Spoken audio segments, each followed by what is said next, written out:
So I want to come back to now point number three, which is beware the one party state.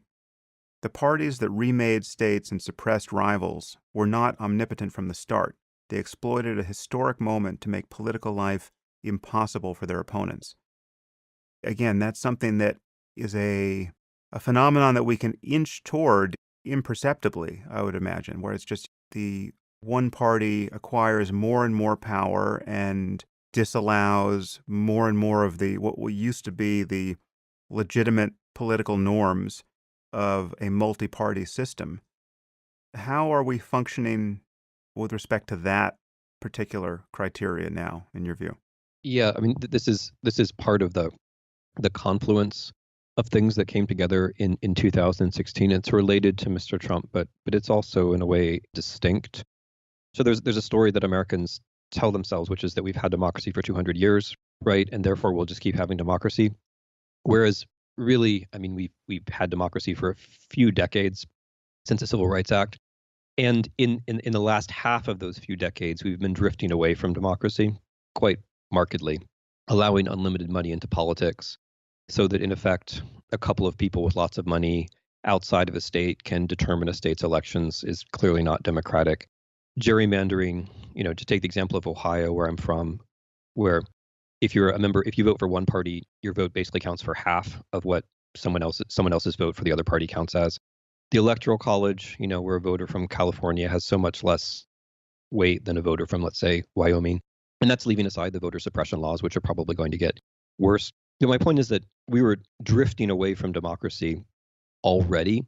And Mr. Trump took advantage of that. I mean, obviously, in the simplest sense, he couldn't have won without the Electoral College. But in a more profound sense, the fact that people are quite rightly aware that there's too much money in politics means that he could pose as a friendly oligarch. He could say, well, everybody knows the system is corrupt, it's oligarchical, but I'm your oligarch, and Hillary Clinton is somebody else's oligarch. There are these mysterious, and this is where the global conspiracy comes in. There are mysterious people behind the curtain who are behind Mrs. Clinton, but I stand before you, me, myself, Donald Trump, I'm your oligarch.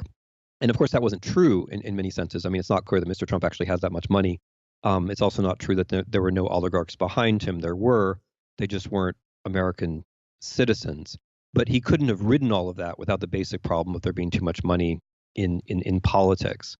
And that's one of the issues. And another issue is the way that the game is now structured, so that Republicans tend to win, and that creates a problem even for themselves. So that the fact that 31 out of the 50 state houses, I think, are Republican.